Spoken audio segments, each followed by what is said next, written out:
Hi guys, welcome to our channel.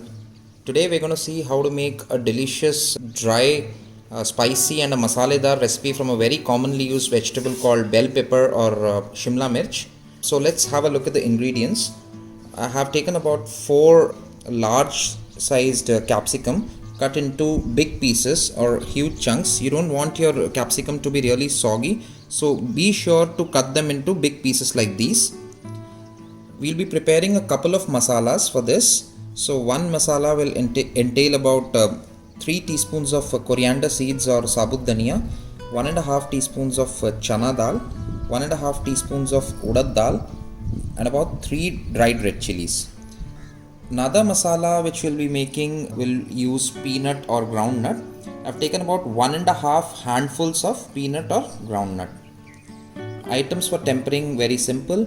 1 teaspoon of cumin seeds and a couple of green chilies. We will start with making the masala. So let's make the first masala. I have taken 1 teaspoon of oil in a pan. You can take any oil. Put in your chana dal first. Saute your dal for about half a minute to 45 seconds. Dal is just started becoming fragrant, started to change its color. Now put in your other ingredients. 1.5 teaspoon of urad dal and your coriander seeds. This quantity of masala I am giving for about 4 large sized bell peppers. So it will serve about 3 to 4 people. Begin sauteing them nicely till your lentils become a little reddish in color. Should take about a couple of minutes. Now see your lentils, they've become almost reddish in color. This is the time you switch off your flame. You have to keep this aside, let it cool for about 5 to 10 minutes and then blend to a smooth powder. Now for the other masala, take about half a teaspoon of oil. There's already leftover oil in the pan, so half a teaspoon should suffice, and start roasting your peanuts.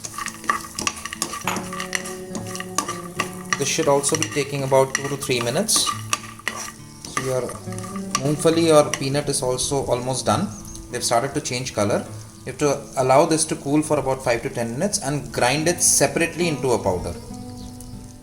So let's start making Shimla Mirch masala. We already have both the masalas ready. So I have taken 1 teaspoon of oil in a pan. So first we'll put the items for tempering. Very simple. Only 1 teaspoon cumin seeds or jeera. So your cumin seeds are sizzling. Just put 2 green chilies. Saute them for about a couple of seconds. You see them popping. Put in your bell pepper.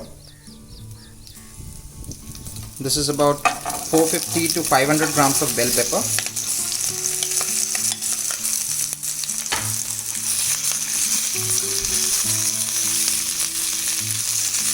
Fry your bell pepper or capsicum for about 5 to 7 minutes, and then we'll be adding the masalas. So once your Shimla Mirch has nicely taken all the oil, just add a pinch of turmeric and the necessary salt. Stir fry nicely for about 5 to 7 minutes. See, the secret to cooking good Shimla Mirch is that first, of course, your Shimla Mirch has to be well cooked. Secondly, it has to retain its crunchiness a little bit. It should not become very soggy. So let's see how we'll achieve both these things. So it's been about 7 to 8 minutes on a medium to high flame. See, the bell pepper is starting to get cooked. So now is the time we'll add our curry powder, that is the masala which we prepared using coriander seeds, chana dal, urad dal and dried red chilies. Just sprinkle and give it a nice mix. Allow this to cook for about 7 to 8 minutes again. Then we'll be adding groundnut or peanut masala. If at any point you think that your bell pepper is sticking to the bottom of the pan, you can sprinkle a little water. Don't add too much water, just sprinkle a little water. So our bell pepper has been cooking for the past 6 to 7 minutes. The masala has been absorbed well. Now see how I have crushed the groundnut masala.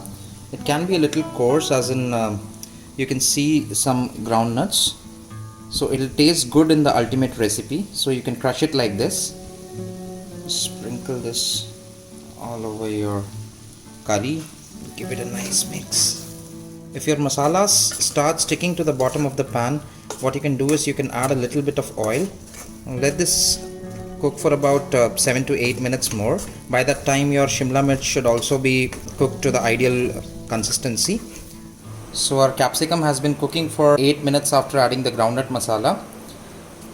Just before switching off the flame, should check once whether it has been cooked completely. You can see it is properly cooked and it is not soggy, it is retaining its texture.